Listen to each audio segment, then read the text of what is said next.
প্রধানমন্ত্রী বাংলাদেশ সরকারের প্রধান অতিথি জনাব তারেক রহমান।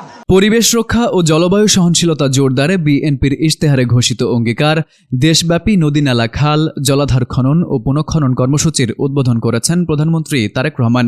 দিনাজপুর সহ 51টি জেলার একযোগে এই খাল খনন কর্মসূচির শুভ উদ্বোধন করলেন। সোমবার দুপুরে দিনাজপুরের কাহারোল উপজেলার বলরামপুরে শাহপাড়া খাল খননের মাধ্যমে এ কর্মসূচির উদ্বোধন করেন তিনি।